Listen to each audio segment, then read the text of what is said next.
Hello and welcome to Schoology Adding Visual Content. I am Rosemary Jane with the Learning Technologies team for CPS IT department, and I'm with Ashley Badgett, who is moderating our chat today. Remember just to click on the chat area and put your questions in as we go, and Ashley will share those questions with me. All right, today we are going to look at this agenda.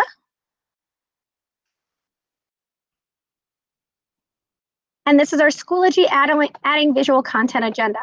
So the first thing that we're going to do is talk about visuals and why they matter. I'm just going to talk about it and refer to some research. And if anybody wants it at the end, I can link to that. I'm going to give you some samples of visuals in a test course that I have, as well as later on, I'll show some samples from some homeroom classes around the district. I'm going to show you the mobile experience and why these visuals are important, and even how you can add visuals from your mobile phone.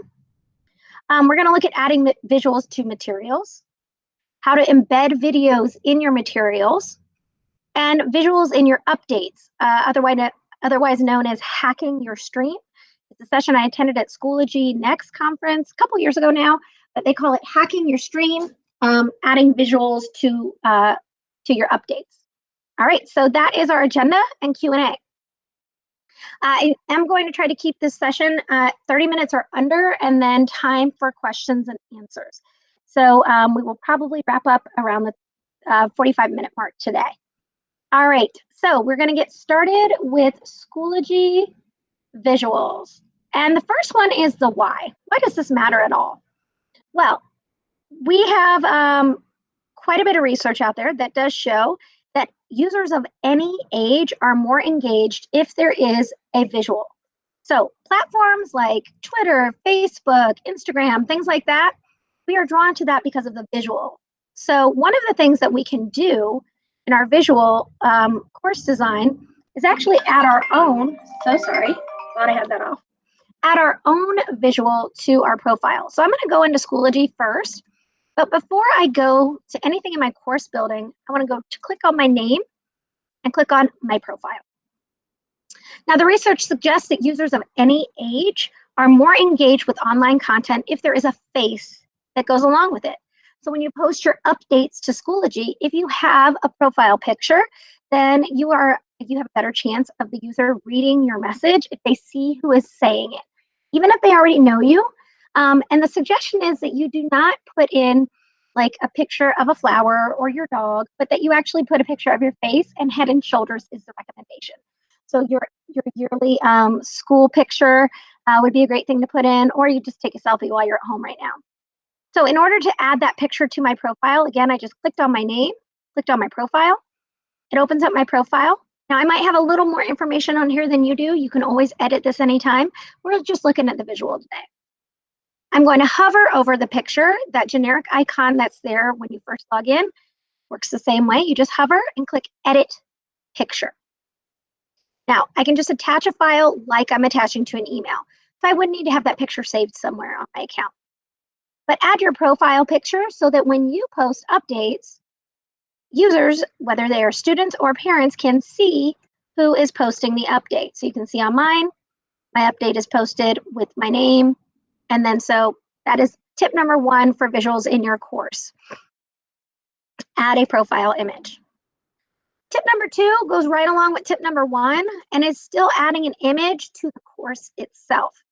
Now for this one, I'm going to show you a sample of what your students see in Schoology if you do not change the visuals. If you've been in any of my sessions, I know I show this almost every time, but it's a really great example. All right, this is me logged in as a second grader at Kilgore School. This was prior to coronavirus, and this is what a second grader would have seen if they clicked in their courses and clicked on their courses menu. Now, as you can see, every course has the same default icon. It is the blue icon with a book and pencil. It is the icon for a course. But if I am either a young student and I'm not a great reader, this is very difficult to navigate. Even if I'm older though, this is not as navigation friendly as something more like what I have in my course, which is an icon for every course. So as you can see, there's a visual for all of my courses. So let's take a look at my homeroom example. and how we would change that. Guess what? It's the exact same as your profile picture on your profile. The course also has a profile image that shows up in the course drop-down menu. And to edit that, to get it to change from that blue book, you just click on Edit Picture. Now, here's a nice thing about this. It gives you some defaults to choose from. Or not defaults, excuse me. It gives you some options to choose from. So, for example, if I teach math, I could just click on that button. And now I've got a math icon. So when they drop down to courses, this is what my math class could look like. I could try a different one in there as well. Maybe I'm an art teacher, and I might select this image so that it looks more like art. Courses, and that looks more like art. All right. What I like to do here, though, is the same as I do for my profile picture. I do like to add a custom image that goes with the content. Now, my background is primary, so I usually do this primary example. I did previously save an image to my computer, and later during Q&A, if people want to know how to save images to your computer, I can definitely go over that. All right, so what I did is attach the file, found the file, and I just double-clicked on it, and it updated my image right there. All right, the reason we want to do that is to make a visual navigation more user-friendly. So users can see the image associated with my course. They can also see my picture when I post an update to the course. So again, users are more engaged if there is a visual to engage with for the content, and it's easier to navigate in the course dropdown if there's a picture added to the course.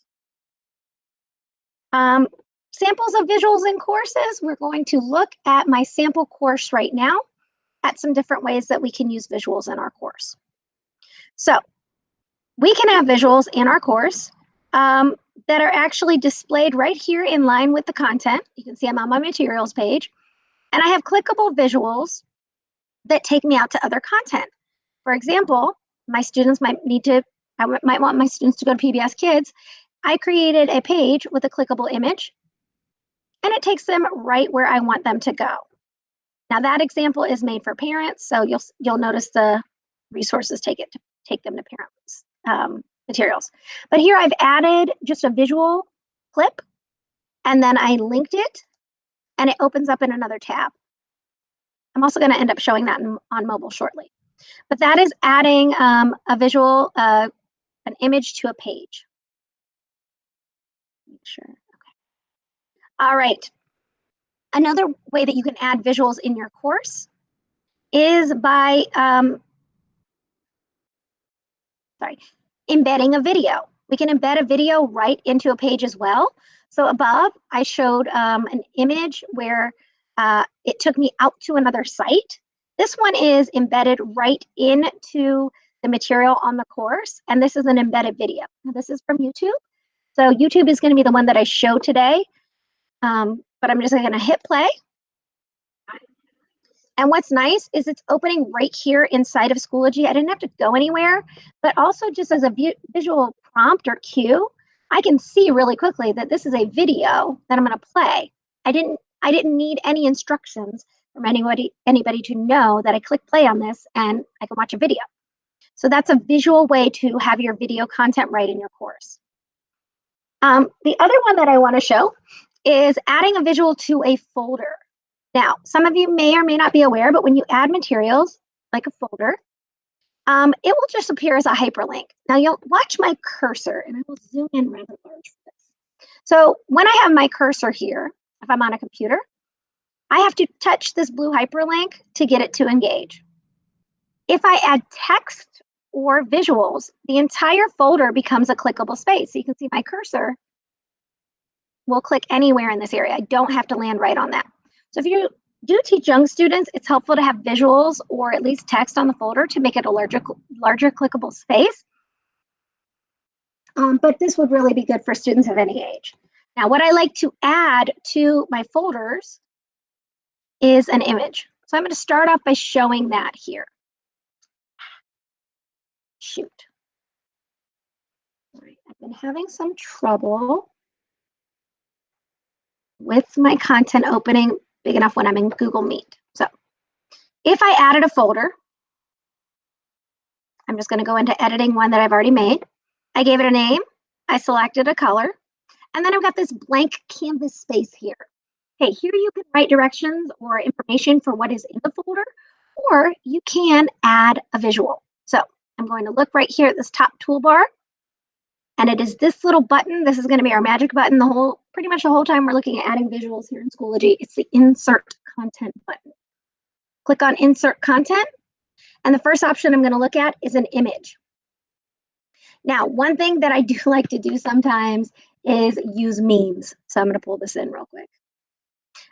There are a lot of really great memes out there for what's going on in the world today, and maybe adding a little humor to your folders could be a fun way to do it. So I pulled in a meme earlier. I'm going to attach a file. I really like this one. I find it funny that since it's a parent resource, I added this meme. When the coronavirus has parents teaching math and their child says, "That's not how my teacher shows us." If you've ever watched The Incredibles, the dad gets very frustrated at one point and says, "Math is math." Anyway, if you don't have little kids at home, you might not get it, but it's pretty funny to me. All right, what I did going back was insert the image. I had saved it to my computer. So I just selected that image. And then once that image is on the folder, I can click it to resize it. So I can make it small or large. You want to keep in mind that when you have a folder icon image, you want to keep it kind of like an icon size. All right, I've added my meme just for fun. Hit save. And now my folder is right there with the meme that clicks and opens me into the folder content.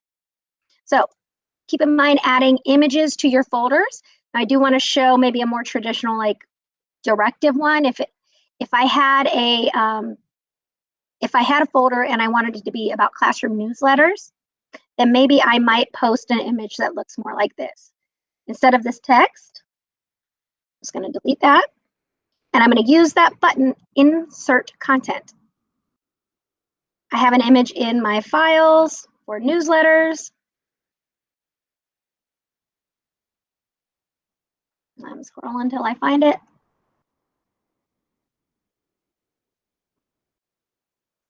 Well, oh, I'm not in my folder. It's my Schoology folder. All right, I have a lot of images saved. Here's my newsletters image. Now it's very large file, this one. You can see how big they sometimes come in. I have to select it and drag it to resize it. So whatever you have that image saved as, it comes into Schoology to that size. That was a very large file. So I'm dragging it all the way down to just be like a little tile icon. I can make it really small.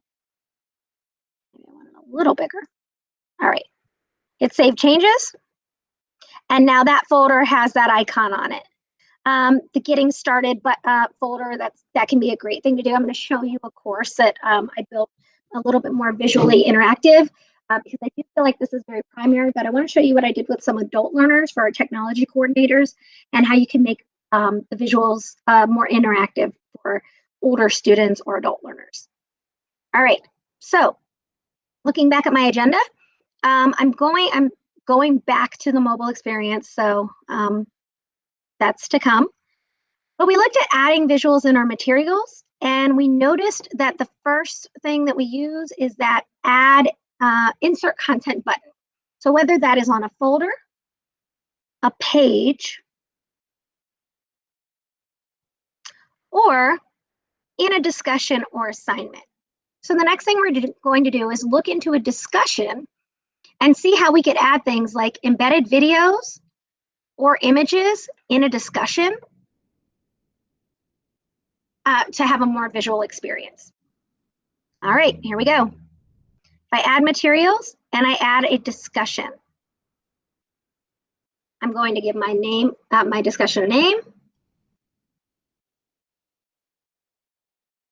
Now, I would recommend during this time that you give some directive prompts to anything that you name or create. So read and respond to this, or read and respond. Just so there's something directive. That's just my personal tip. Now I have the body of the message where I can write my discussion. I do have text editing tools here, and I would love to get into those. I like how we can add color, and there's even like I can put it in a heading, so title of discussion, and then I can go down. It defaults to paragraph after I hit enter after heading, but I might have a subheading. Do this first. I might want to draw their attention to whatever directions I have. I'm adding this because these are just good best practices for building a discussion. Make it very directive, but we want to make it visually appealing. So I'm going to show how to add an image that is clickable to take them to outside content. And I'm also going to show how to embed a video in this discussion. So those are two things. I will be pausing for questions after this. So if you've got questions, just throw them in the chat.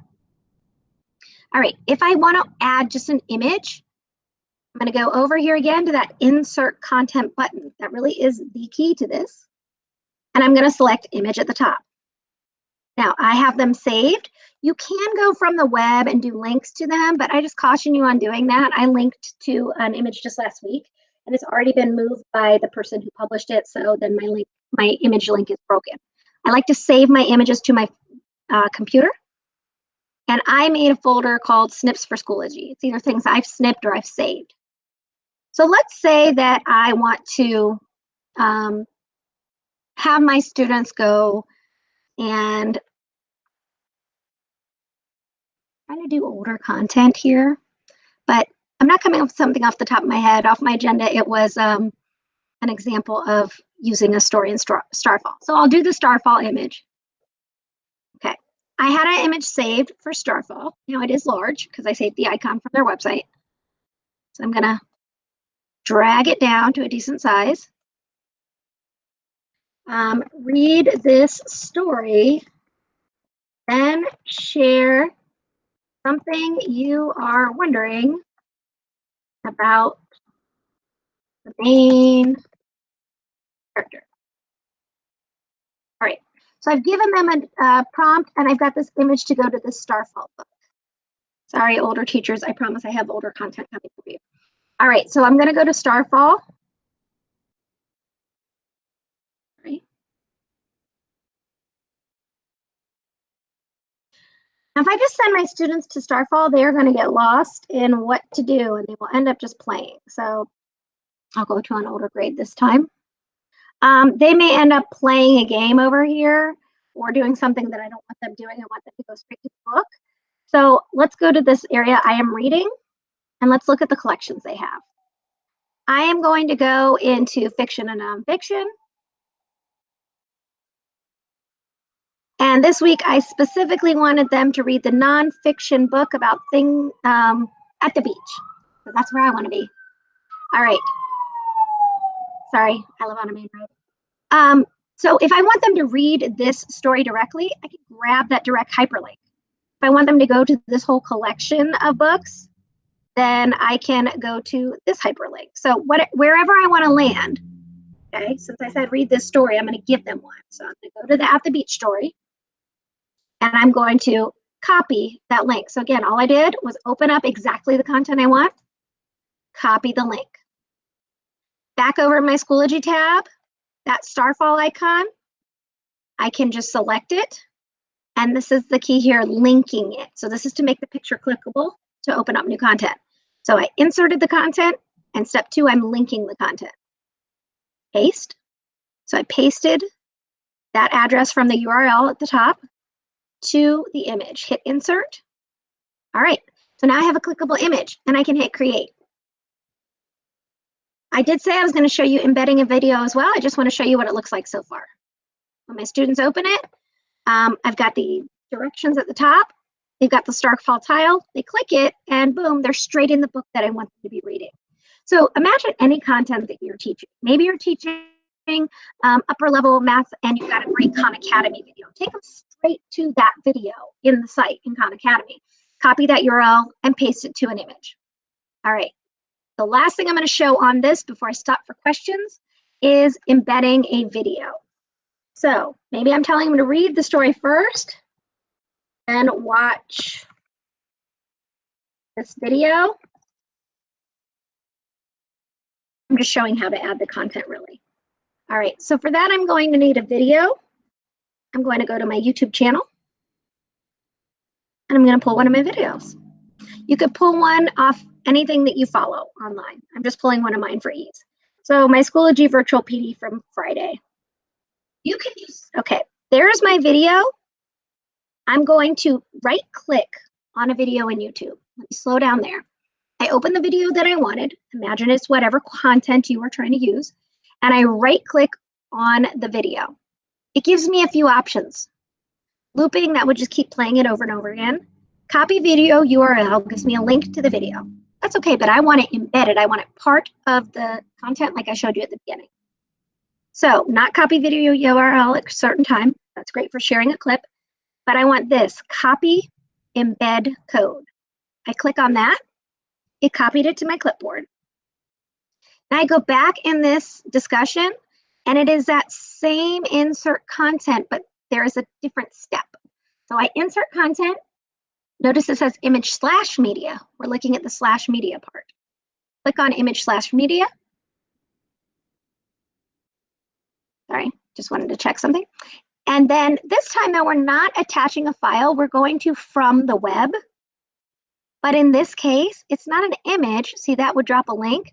It's media, so it says link/embed. I have that link that I pulled from over here, the copy embed code.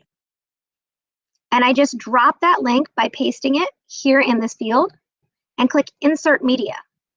Now it automatically sizes it. You get a preview of the size. It always adds an extra blank space. I like to do that. And then you can click and drag and resize this as well. I have found that this default size that they drop it in at works really well, and mobile automatically adjusts the size of the video. So I've got my video in there. I hit Save Changes.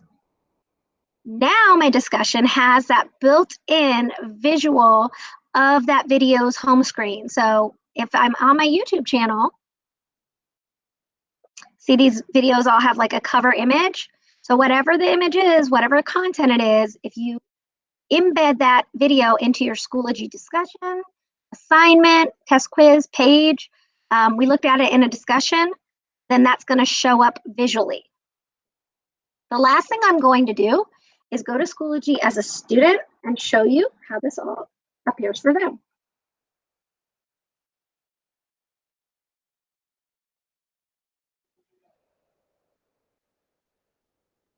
Okay, I'm going in as a student, and thank you so much, Jessica, for letting me use Hannah as an example. Right here it is. All right. So I'm in the course. Oh, I think I have her in the wrong course. I do. I have her in the other course. Never mind that. Let me look at my members. Yeah, got my daughter in there. I'll show a student example later if somebody wants to see it. But that discussion, they would have all those visuals just the way that they displayed on the teacher side. There is also a view course as student, but you don't get to see the submit button. So I like to show it on a real student side. But that is adding the visual of images and embedded videos. Okay, going back to my agenda, we talked about why visuals matter. The short of it is everybody's more engaged if there are visuals. We looked at samples of visuals in a course, and we haven't done the update side yet. The mobile experience is what's next after I pause for some quick questions. I did show how to add visuals to your materials and how to embed videos in your materials. So our next topic up is hacking your stream, and I am going to hop back and get that mobile experience. I'm going to hop back over to the meeting now. Just see, it doesn't look like anybody's posted any questions, but we're at the halfway point. So I'm going to pause just to ask if you have questions. You could unmute and I'll answer them now. Otherwise, I'll move on in my agenda topic. So I'm just pause for a moment. If you want to go down to the bottom, you can unmute and throw your question out there, kind of popcorn style.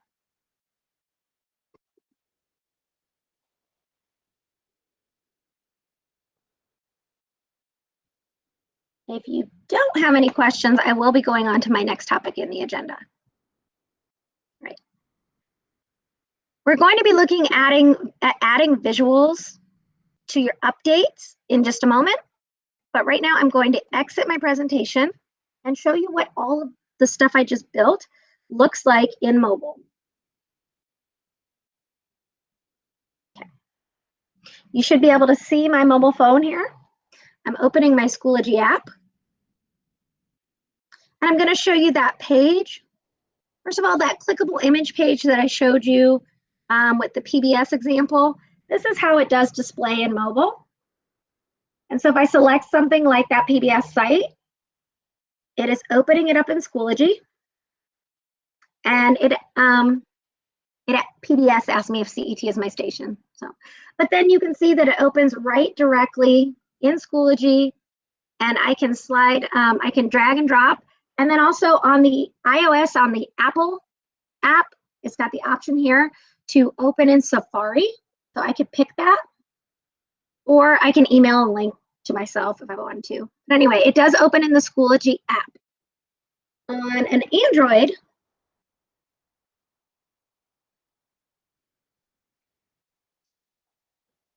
opening my app now. If you don't have the Schoology app, I really recommend you get it. So there is my homeroom remote learning that I showed you before. Now, what I didn't mention, this is the same on Apple too.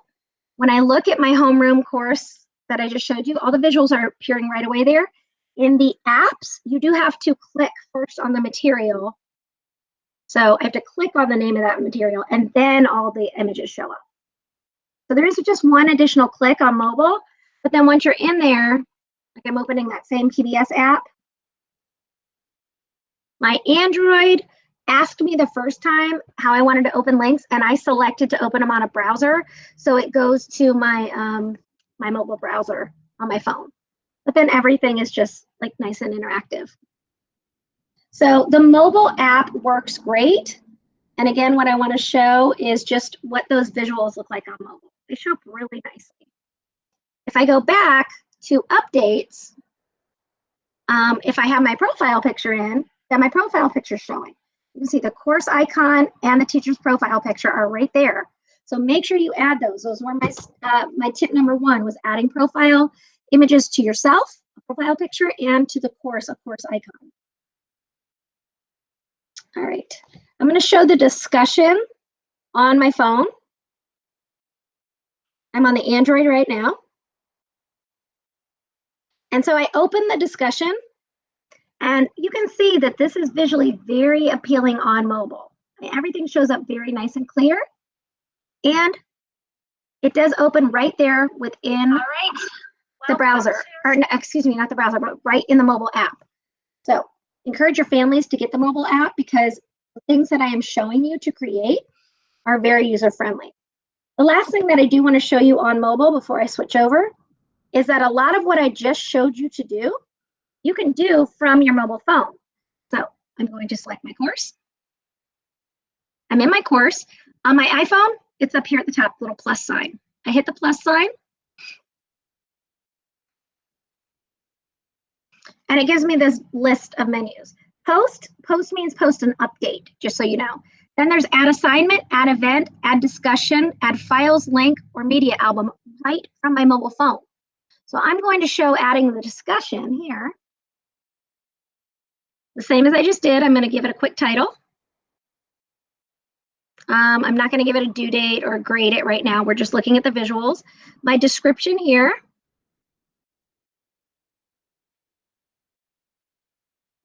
I just called it message to all. I hit done, but then down at the bottom, there's a little attach button. So I can attach, check this out. I can attach photos from my phone. I can take a photo or video, so I can embed a photo or video message right there. Or I can attach a resource, record audio only from my Android. Same thing, I hit the plus button. It defaulted to, because I was on updates, writing an update. But then I do have these options to like add a photo here, so I can click it. And then right now it's accessing my camera. So I can click on that. All of this can be done from mobile as well. So add visuals to your content right from your mobile phone if you want to. Or just know that that does show up very well for our families who are at home, and the only access that they have to a device is a mobile phone right now. So encourage them to download the Schoology app. All right, the last thing that I have is called hacking your stream, or adding visuals in your stream. So what does that mean? Well, we call this sometimes a stream of information, all of the updates that appear here.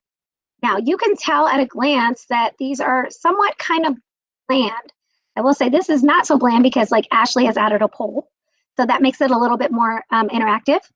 But this teacher right here has added an image to their update. So that's one thing that you can do right here in your update stream. You can add an image. Now, you may have noticed that I add a little bit more to my updates. I'm going to show you how to do that today and make it a little more visually appealing. So what you'll notice is my updates, I usually have images that are clickable in my update, large and different color fonts. That's another clickable image. Then I also like to embed videos directly into the update and link to other things as well. So I'm going to show you how I made this update with all of this clickable image stuff. In my course materials, I make a invisible unpublished folder right at the bottom. I call it updates not published. I'm going to go in here and I'll start one from scratch. So I make a folder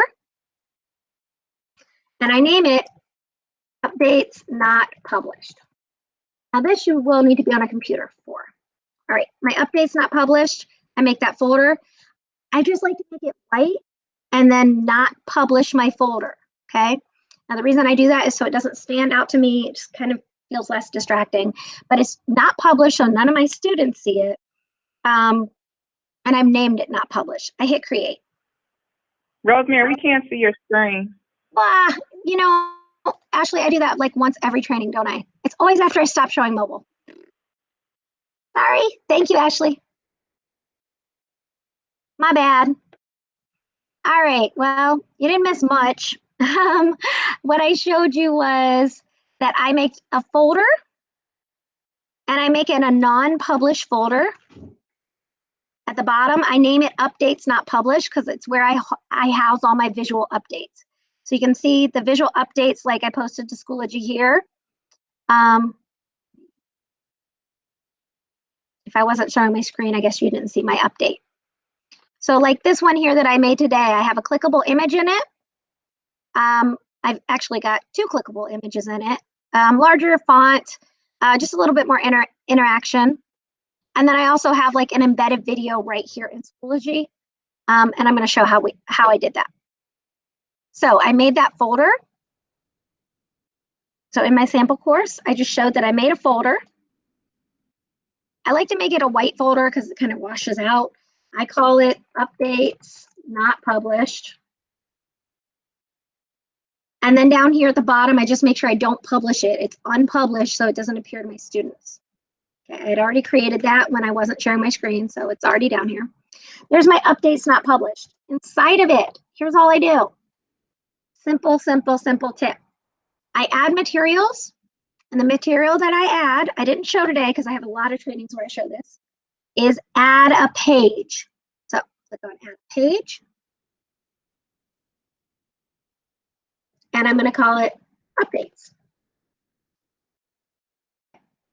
In this area now, I can add all of my my fancy text and things like that. So let me just copy some of this real quick, rather than me taking the time to type it all out. Oops.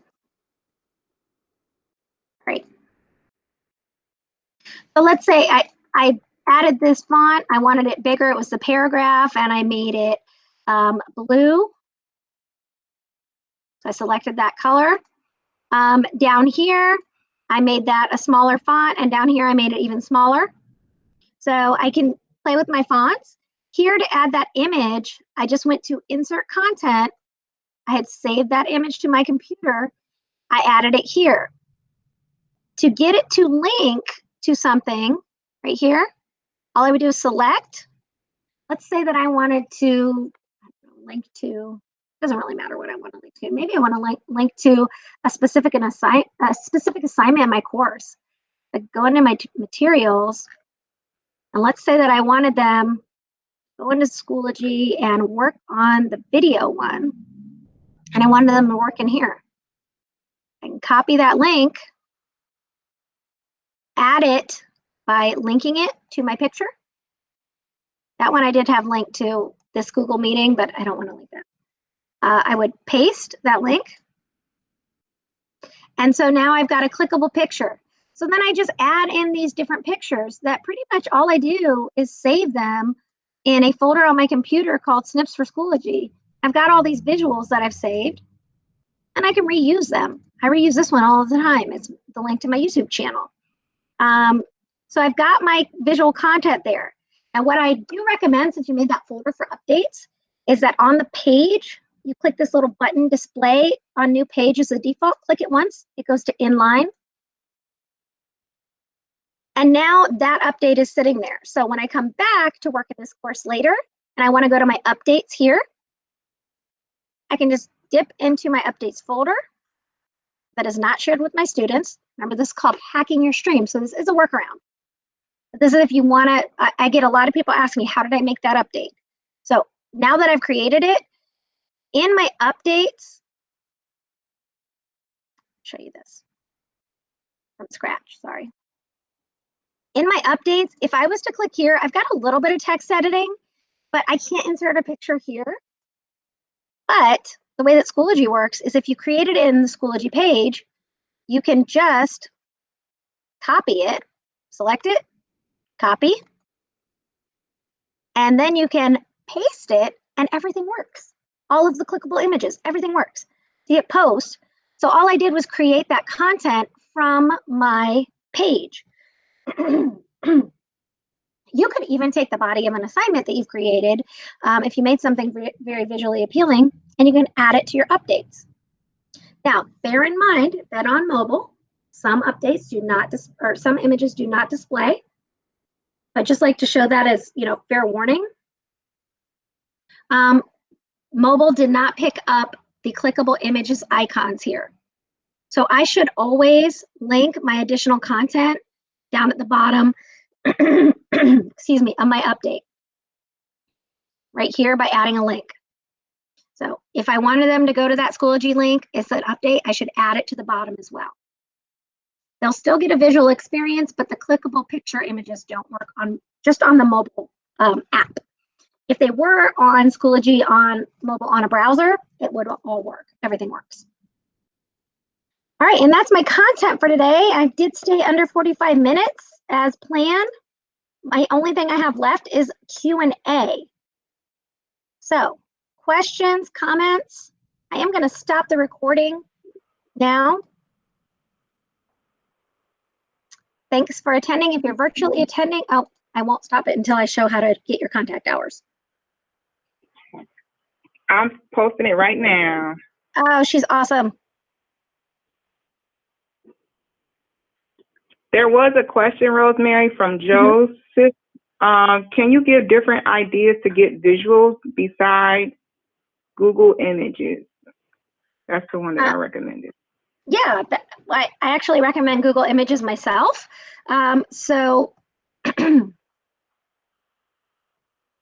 I mean, if you are just on your computer, there are built-in image resources. Like, let me open Word, for example. Open Microsoft Word. Oh, sorry, it opened on my other screen. There we go. You may not be aware, but insert here, you can always go to pictures and it will insert pictures from your computer, but there is built into Microsoft clip art.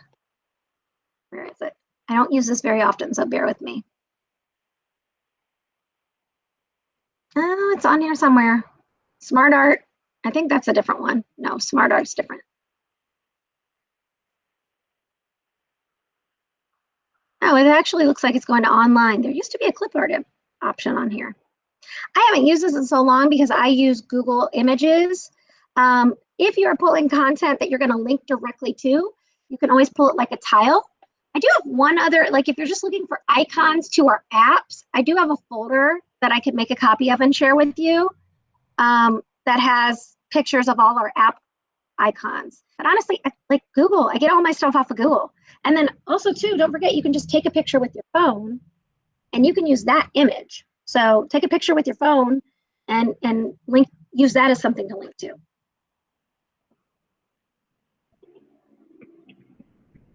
I'm going to show the contact hour sheet, and then I'll take a next question. Even if you are viewing this right now on my YouTube channel later, there is a link in the chat transcript. So you might have to click under this video on the information, and you might have to click on show more, but there will be a link to the transcript. And in that, I have a link to this earn contact hours and provide feedback. So if you want contact hours, you do have to put in your last and first name and your employee ID number. If you don't, you just want to give us feedback, it's great. We appreciate it either way. So fill out this form. What we covered today was Schoology. And really, we did some remote learning strategies as well, if you wanted to put that on there. But we definitely covered Schoology. Scrolling down, you'll put your school in that you are employed at. Today is April 20th, and you attended the 1 p.m. session, 1 p.m. What type of training was this? Well, right now, if you're live with me, this was a joined virtual PD session, joined virtual PD, if you're live on the call right now. If you're watching it later from my YouTube channel, you viewed a recorded virtual PD session. So that option is right there. This was a 30-minute to an hour session, so you'll select that. And the trainers that were on your session was Ashley Badgett and me, Rosemary Jane. Make sure you mark both our names. All right, you rate us on how we did in meeting your needs for training. And then here, if you have any comments about our information or questions, you can add those right here. At the bottom of the form, there's a link to our full calendar, which, by the way, I know it opens super tiny. You can either click on view to zoom. I just like to click on, I'm not trying to do that. I like to just click on present. It makes it a whole big full screen, but you can see all of our virtual offerings this week. And the sessions are being updated every day. So things are being added every day. I added a few myself today. If what we have on our virtual offerings does not work for you, there is a link right here. If you need specific training, you can fill out this form. So everything is in one place for you. Do complete that form. And if you have any questions that we can't answer, you can always email our ITM help desk. I always like when I fill out those forms to send myself a copy. So you could do that as well. That's all I have for this recording. I'm going to end the recording now. Thanks for viewing if you're viewing later, and thanks for attending in person.